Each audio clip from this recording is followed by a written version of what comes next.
ఈనాటి మన లోతైన విశ్లేషణలో ఆధునిక ఇంజనీరింగ్ ప్రపంచాన్ని శాసిస్తున్న అత్యంత కీలకమైన పదార్థం గురించి మాట్లాడుకోబోతున్నాం. ఆ అదే ప్లేన్ కార్బన్ మరియు అల్లాయ్ స్టీల్స్ గురించి కదా. కరెక్ట్. మన ముందున్న ఈ అద్భుతమైన ఇంజనీరింగ్ డాక్యుమెంట్ ఆధారంగా అసలు స్టీల్ నిర్మాణం ఎలా ఉంటుంది, అందులో రకాలేమిటి, వాటి లక్షణాలేమిటి అనేది తెలుసుకుందాం. ఖచ్చితంగా. సంక్లిష్టమైన ఇంజనీరింగ్ పదాలను అంటే చాలా సింపుల్ రియల్ లైఫ్ ఎగ్జాంపుల్స్తో మనం ఈరోజు డీకోడ్ చేయబోతున్నాం. జీవితకాలం గుర్తుండేలా నేర్చుకోవడమే మన లక్ష్యం. స్టీల్ అనగానే అందరికీ గుర్తొచ్చేది ఇనుము. కానీ స్టీల్ అనేది కేవలం ఒక ఇనుము ముక్క కాదు కదా. అందులో కలిపే పదార్థాలను బట్టి అది ఎన్ని అద్భుతాలు చేయగలదో మనం చూద్దాం. అవును.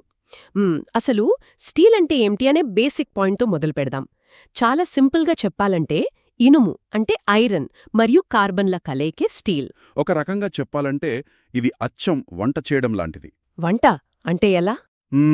ఇప్పుడు మనం వండే వంటలో వేసే దినుసులు అంటే ఇంగ్రీడియంట్స్ మారితే రుచి ఎలా మారుతుందో అచ్చం అలాగే ఇనుముకి రకరకాల మూలకాలు కలిపితే స్టీల్ లక్షణాలు కూడా పూర్తిగా మారిపోతాయి.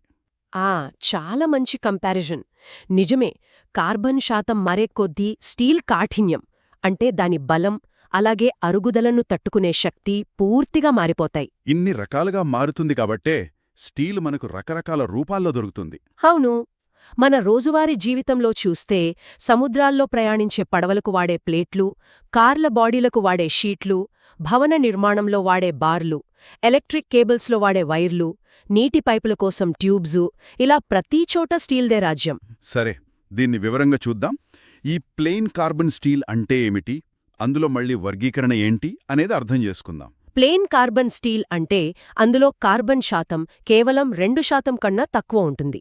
మిగిలిన చిన్న చిన్న మూలకాలను మలినాలు అంటారు. వాటి గురించి మనం తర్వాత మాట్లాడుకుందాం. ముందుగా ఈ కార్బన్ ఆధారంగా రకాలు చూస్తే ఇందులో కార్బన్ శాతం బట్టి వాటి ఉపయోగాలు కూడా మారిపోతాయి కదా. కరెక్ట్. మొదటిది లో కార్బన్ స్టీల్. దీన్నే మైల్డ్ స్టీల్ అని కూడా అంటారు. ఇందులో కార్బన్ 0.35% కన్నా తక్కువ ఉంటుంది. 0.35 కన్నా తక్కువ. ఓకే. అవును. కార్బన్ తక్కువ కాబట్టి ఇది చాలా మృదువుగా ఉంటుంది. ఇంజనీరింగ్ పరిభాషలో దీనికి డక్టిలిటీ ఎక్కువ అంటారు. డక్టిలిటీ అంటే లాగితే తీగలా సాగే గుణం అన్నమాట. అదే. ఇలా సాగే గుణం ఉండటం వల్లే దీన్ని భవన నిర్మాణంలో వాడే ఇనుపరాడ్లు, పైపులు, బోల్టులు తయారు చేయడానికి వాడతారు. ఇంకో ఆసక్తికరమైన విషయం ఏంటంటే ఇందులో కార్బన్ 0.08 నుండి 15% వరకే ఉంటే దాన్ని డెడ్ మైల్డ్ స్టీల్ అంటారు. చైన్స్ తయారీకి వాడేది ఇదే. అంటే సాగే గుణం కావాలంటే లో కార్బన్ స్టీల్ వాడాలి. కానీ కార్ల ఇంజిన్ భాగాలు లేదా గేర్ల లాంటివి ఎప్పుడూ రాపిడికి గురవుతాయి కదా, అక్కడ ఈ మృదువైన స్టీల్ పనికిరాదు. అక్కడే మీడియం కార్బన్ స్టీల్ ఎంటర్ అవుతుంది. ఇందులో కార్బన్ శాతం 0.35 నుండి 60 వరకు ఉంటుంది. దీనికి అద్భుతమైన టఫ్నెస్ ఉంటుంది. టఫ్నెస్ అంటే పగలకుండా ఒత్తిడిని తట్టుకునే గుణం. అవును. హఠాత్తుగా ఏవైనా ఇంపాక్ట్ లోడ్స్ పడితే విరిగిపోకుండా తట్టుకుంటుంది. అందుకే రైల్వే విడిభాగాలు, ఆటోమొబైల్ గేర్లు లాంటివి దీంతోనే చేస్తారు. మరి ఈ కార్బన్ శాతం ఇంకా పెంచితే అప్పుడది హై కార్బన్ స్టీల్ అవుతుంది. 0.60 కన్నా ఎక్కువ కార్బన్ ఉంటుంది ఇందులో. ఇది చాలా గట్టిగా ఉంటుంది. అలాగే దీని వేర్ రెసిస్టెన్స్ అంటే అరుగుదలను తట్టుకునే శక్తి అత్యధికంగా ఉంటుంది. వంటగదిలోని కత్తులు, స్ప్రింగ్స్ దీని బెస్ట్ ఎగ్జాంపుల్స్. అలాగే 0.9 నుండి 1.5% వరకు కార్బన్ ఉంటే దాని టూల్ స్టీల్ అంటారని డాక్యుమెంట్లో ఉంది కదా. అవును. ఆ టూల్ స్టీల్ని కటర్స్, డ్రిల్ బిట్స్ లాంటివి చేయడానికి వాడతారు. ఎందుకంటే అది ఇతర లోహాలను కూడా కట్ చేయగలదు. ఇదంతా గుర్తుపెట్టుకోవడానికి ఒక చిన్న మెమరీ ట్రిక్ వాడదాం. ఇది అచ్చం మనం తాగే టీలో చక్కెర లాంటిది. టీలో చక్కెర? ఎలాగంటే టీలో చక్కెర ఎంత ఎక్కువ వేస్తే దాని ఘాటు అంత పెరుగుతుందో, స్టీల్లో కార్బన్ ఎంత పెరిగితే అది అంత గట్టిగా మారుతుంది. ఇక్కడ 3 అక్షరాలు గుర్తుంచుకోవాలి. CCC. CCC. అవును. కార్బన్ పెరిగితే కటింగ్ ఎబిలిటీ పెరుగుతుంది. ఆటోమేటిక్గా కాఠిన్యం అంటే హార్డ్నెస్ కూడా పెరుగుతుంది. కానీ ఇది ఒక ముఖ్యమైన ప్రశ్నను లేవనెత్తుతుంది. కార్బన్ పెరుగుతే బలం, కాఠిన్యం పెరుగుతాయి, బాగానే ఉంది. కానీ దీనివల్ల ఏదైనా నష్టముందా? ఖచ్చితంగా ఉంటుంది. మనం ఇందాక మాట్లాడుకున్న ట్రేడాఫ్ ఇదే. అవును. కార్బన్ పెరుగుతే సాగే గుణం అంటే డక్టిలిటీ మరియు వెల్డింగ్ చేయగలిగే గుణం అంటే వెల్డబిలిటీ దారుణంగా తగ్గిపోతాయి. మైక్రోస్ట్రక్చర్ పరంగా చూస్తే సిమెంటైట్ పెరుగుతుంది, ఫెర్రైట్ తగ్గుతుంది. ఫెర్రైట్ అంటే మృదువైన భాగం కదా. కరెక్ట్. అది తగ్గి సిమెంటైట్ అనే కఠినమైన భాగం పెరుగుతుంది కాబట్టే స్టీల్ అంత గట్టిపడుతుంది. ఇక్కడే అసలైన ఆసక్తికరమైన విషయం దాగి ఉంది. ద్రవరూపంలో ఉన్న స్టీల్ గట్టిపడే ప్రాసెస్. ఇక్కడ డాక్యుమెంట్లో డీఆక్సిడేషన్ అనే ఒక పెద్ద పదాన్ని వాడారు కదా. అవును, డీఆక్సిడేషన్. చాలా సింపుల్గా చెప్పాలంటే కరిగిన ద్రవ స్టీల్ నుండి ఆక్సిజన్ని అంటే గాలిని బయటకు తీసేయడం.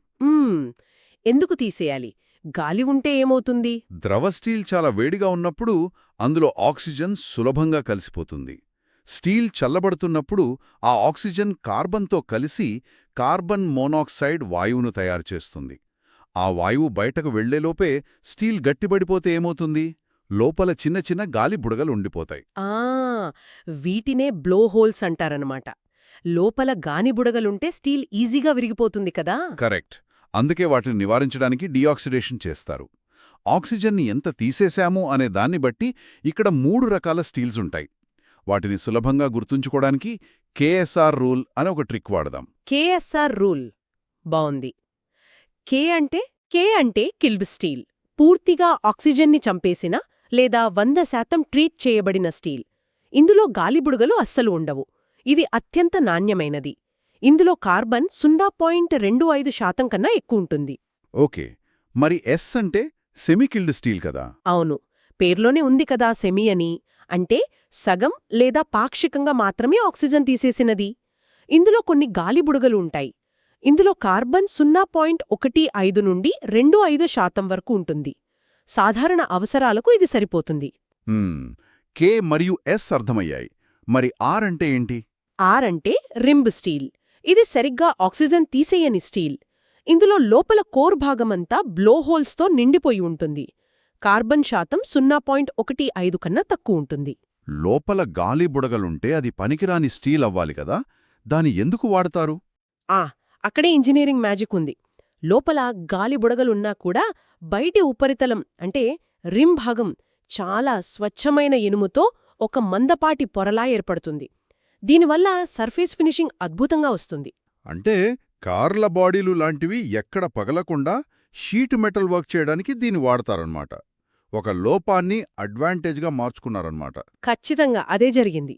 ఇకపోతే స్టీల్ తయారీ సమయంలో కొన్ని అనవసరమైన మూలకాలు కూడా ముడి ఇనుము ద్వారా స్టీల్లోకి వస్తాయి. వాటిని మలినాలు అంటారు. వాటిని గుర్తుపెట్టుకోవడానికి డాక్యుమెంట్లో ఎస్ఎంఎస్పి అనే ఒక షార్ట్ కట్ ఉంది కదా. ఎస్ఎంఎస్పి అంటే సిలికాన్, మ్యాంగనీస్, సల్ఫర్, ఫాస్ఫరస్. అవును. ఇక్కడ అత్యంత ఆశ్చర్యకరమైన విషయమేమిటంటే మలినాలు అనగానే అన్నీ చెడ్డవి కాదు. కొన్ని స్టీల్కి చాలా మంచి చేస్తాయి. మంచి చేసేవే వందినావు. మొదటి 2 సిలికాన్ మరియు మ్యాంగనీస్. ఇవి స్టీల్కి అదనపు బలాన్ని, కాఠిన్యాన్ని ఇస్తాయి.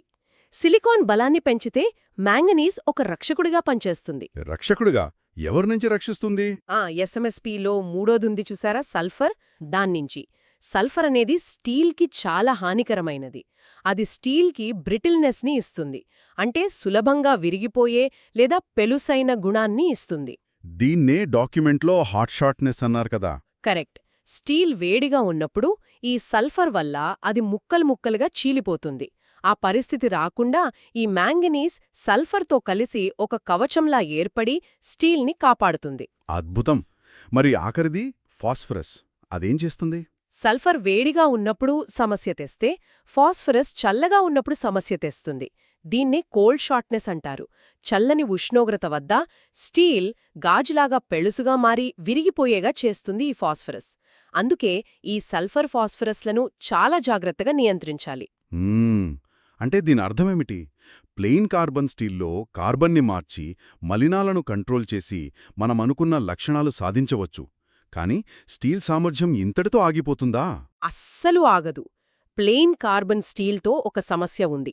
విపరీతమైన వేడి లేదా తుప్పులాంటివి అది తట్టుకోలేదు.